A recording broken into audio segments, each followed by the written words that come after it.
What's up, Cowboy Nation? It's Dallas Fan 1997 here. Man, it's crazy. Last night's video just blew up. To be honest, I'm not really surprised. It seems like whenever the Dallas Cowboys don't do well or we lose, everybody tunes in to watch, man. It's just the way it is. It's just the way it is. Whenever the Dallas Cowboys lose, everybody tunes in to watch. They like to see certain things. It is what it is. It's cool. But anyways, I just want to make this video real quick to address a few things. First of all, I want to say this. I am proud of the Dallas Cowboys defense. The Dallas Cowboys defense showed up for this game. Everybody showed up for this game. Micah Parsons showed up. Osa Odighizuwa showed up. Jonathan Hankins, Dan Quinn. Everybody on the defense showed up in this game. They did. They played their hearts out. The defense did everything they could to hold the San Francisco 49ers for 3 quarters, to be honestly great against the run. The best rushing offense in the league, or one of the best, for 3 quarters is impressive. And on top of that, we got pressure on Brock Purdy last night. We did everything we could to win this game. So shout out to the defense. The defense has been bailing out Dak Prescott all season with its turnovers. For the second year in a row, we had 30-plus turnovers and led the league in turnovers. So you have to give the defense a lot of credit. As Big Country said in his previous video, shout out to him, the Dallas Cowboys would not have even been an 8 or 9 win team without Dan Quinn's defense. We would have been lucky to win 8 or 9 games without Dan Quinn. Dan Quinn's defense bailed us out. He is honestly one of the best defensive coordinators, if not the best defensive coordinator in the NFL. I hope we keep Dan Quinn, but I doubt it. I'm going to really miss him. I like Dan Quinn a lot. I've liked Dan Quinn since we got him. He's done a great job with our defense. Dan Quinn's awesome. Dan Quinn is just awesome because he gets the best out of guys, and he really did. He had that defense ready last night. And I am proud of the Dallas Cowboys defense. This is the best defense I have seen maybe ever. I've been watching since 2008. This is probably the best defense I've ever seen the Dallas Cowboys have, as long as I've watched. I know there's been better ones, but not really. This might be the best defense I've ever seen for the Dallas Cowboys, is what I mean. Really. And they played awesome in the playoffs. They played great against the Tampa Bay Buccaneers, and they played great against the San Francisco 49ers. They were not the reason why we lost this game. I already said why. Dak Prescott, our overpaid quarterback, lost us this game. And this is not the first bad game Dak's had all year. I mean, Dak Prescott, for the most part, didn't even have that great of a season. He led the league in interceptions, and he missed 5 games. And then last year, in 2021, he led the league in fumbles. He's not taking care of the football the last couple of years. He struggled with turnovers, even in 2020. In a lot of those games, I know our defense and our offensive line was terrible, but Dak turned the ball over a lot in those games, and was the reason why we were losing some of those games to begin with. It's because he was turning the ball over. Dak has had a turnover problem for the last 3 years. Ever since 2020, he's had a turnover problem. And he's just so inconsistent, and we can't have a quarterback like that.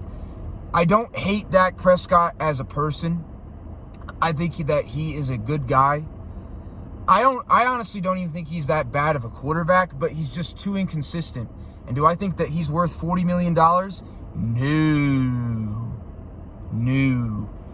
But I don't want to talk about that too much anymore. I just wanted to say I'm proud of Dan Quinn's defense. Congratulations to Dan Quinn's defense. The defense did everything they could. Micah Parsons, Osa Odighizuwa, Trayvon Diggs, DeMarcus Lawrence, Dorrance Armstrong, Sam Williams, Jonathan Hankins, Jaron Kearse, Donovan Wilson, Malik Hooker, Deron Bland. Y'all stepped up. You guys did a great job yesterday. And I'm proud of you. I'm not embarrassed to be... You know what? I'm not embarrassed to be a Cowboys fan. I'm embarrassed that Dak Prescott is our quarterback and that we paid him $40 million. I'm embarrassed that he's our quarterback because he played so badly and that we paid him $40 million. But as for the rest of the team, no, I'm proud of the defense. The defense, they came up big when it mattered. They did.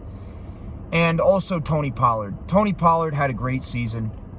It's really unfortunate that he broke his ankle because, teams don't value running backs anymore, unfortunately. And Tony Pollard was him and CeeDee Lamb were a big reason why our offense was as good as it was. CeeDee Lamb and Tony Pollard were the difference makers on our offense. It was not Dak Prescott. It wasn't Ezekiel Elliott. And I'm an Ezekiel Elliott fan, but I'll be honest, Ezekiel Elliott is overpaid too. He's overrated too. Ezekiel Elliott at one time during his first 3 seasons was a true elite running back. He really was. He led the league in rushing 2 out of 3 years. He was truly an elite running back his first 3 years, but now he has not lived up to his contract. He just hasn't. He's no longer elite, and I do think it's important that the Dallas Cowboys move on from Ezekiel Elliott. Even though I like Ezekiel Elliott, I think it's time to move on from him. He's washed. He's not good enough anymore. He's just not Cowboy Nation. We really can't move on from Dak Prescott because his contract is outrageously expensive. So, we're kind of stuck with him. He has a no-trade clause. It's just a bad contract. It was a terrible contract. And then this just brings me into my next point in the video. I've gone off enough about Dak Prescott, but overpaid quarterbacks are a problem in the NFL. I think quarterbacks in the NFL are way overrated. I think they're way overpaid. All of them. All of them. Look at the 4 teams, and Big Country made a video about this, so shout out to him. Look at the 4 teams in the AFC and NFC championship game right now. The Eagles, the 49ers, the Bengals, and the Kansas City Chiefs. Teams that go far in the playoffs, that make it to the championship, that make it to the Super Bowl, they either have quarterbacks that are on team-friendly deals or quarterbacks on their rookie salaries. Jalen Hurts and Brock Purdy are both on their rookie salaries. You look at the AFC, Joe Burrow, rookie salary. Patrick Mahomes, team-friendly deal. Some people might say it's overpaid, but the way the deal works is it's a 10-year deal. It's actually there's some clauses and stuff that can give the Chiefs an out if it doesn't work out. So even though he's making 50, it's a long-term deal. It's actually a team-friendly deal considering that he's being paid. So I'm going to count it as a team-friendly deal. Then there were 14 quarterbacks that made the playoffs this year, right? You want to know how many overpaid quarterbacks made it to the playoffs this year? You want to know how many overpaid quarterbacks made it to the playoffs this year? In both conferences, 3. 3 overpaid quarterbacks out of the 14 teams that made it to the playoffs. Only 3 overpaid quarterbacks made it to the playoffs. Dak Prescott, Kirk Cousins, and Josh Allen are the only 3 overpaid quarterbacks that made it to the playoffs. Everybody else was either on a team-friendly deal or a rookie salary. Either a rookie salary or a team-friendly deal. Everybody else, the only 3 overpaid quarterbacks that made it were Dak, Josh Allen, and Kirk Cousins. And what happened to those quarterbacks? Kirk Cousins lost in the first round to the New York Giants. Dak Prescott and Josh Allen both lost in the divisional round. Dak Prescott could have made it to the championship game because the team around him was so talented, but he single-handedly lost the Dallas Cowboys a chance to go to the NFC championship game. It was his fault, not the defense. Him. It was all him. He was missing wide receivers all night, and he turned the ball over. He single-handedly lost the game for the most part. Well, that and losing Tony Pollard. Tony Pollard, losing him was huge. But Dak Prescott had a chance to show that he could win without help, and he failed again.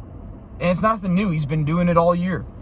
So it just goes to show that overpaid quarterbacks most of the time don't get the job done.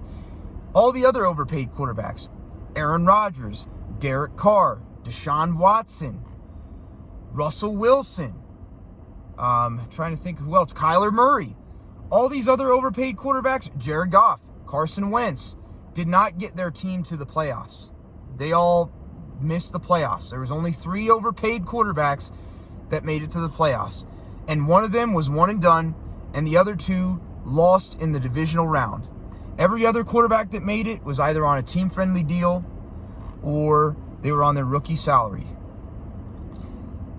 Overpaid quarterbacks are a problem in the NFL. It takes away from other positions. It's unfair to the receivers and the running backs and the offensive line and defensive players that bail them out time and time again, that are the reason why they're playing so good. Because the only quarterback that honestly elevates their team, I mean, I'll say this, Jalen Hurts elevates his team. Jalen Hurts, when the Eagles lost him, they went 0-2, and they look like a completely different team. When the Cowboys lost Dak Prescott, we went 4-1. And not only that, we beat a team in the Cincinnati Bengals that, by the way, is in the AFC Championship game, and the New York Giants, who got just as far as we did. So, Dak really didn't make that much of a difference. Most of these overpaid quarterbacks don't make a difference. They just don't. They're not worth the money that they're being paid. And it's unfair to other positions in the NFL, like running backs, like wide receivers, like offensive linemen, like defensive players, that honestly make a huge difference for their team. The quarterbacks, if you give the quarterbacks enough talent, they can win. As long as they're just average. Look at Geno Smith with the Seattle Seahawks. Not to take away what he did, but Geno Smith, in my opinion, is just an average quarterback. Literally, he had a great receiving core in DK Metcalf, Tyler Lockett, all those guys. Marquise Goodwin was there for a while, Noah Fant, Kenneth Walker, and he took the Seattle Seahawks to the playoffs this year. And he's just an average quarterback. You put enough talent around a quarterback that just has just enough talent, you can win. Brock Purdy's another example. Brock Purdy, I really don't know how talented the guy really is, but from what I've seen, he looks average. Maybe he'll end up being a pretty good quarterback in the future. I don't know. But he took the San Francisco 49ers to the NFC Championship game and helped them win last night. He just did. You can win a Super Bowl with an average quarterback as long as they play the position correctly and you don't have to pay them a ridiculous amount of money and you surround them with enough talent. You can win with a quarterback that's average. You don't have to go out and overpay a quarterback like Kirk Cousins, Dak Prescott, Deshaun Watson, Kyler Murray, Derek Carr, who time and time again, they might have some talent, but they don't come through when it matters most, and they need everybody else around them in order to function. It's not fair to pay them that big money if they need other talent in order for them to do well. Just saying. But anyways, Cowboy Nation, that's my thoughts and opinions. I'll catch y'all later. Peace.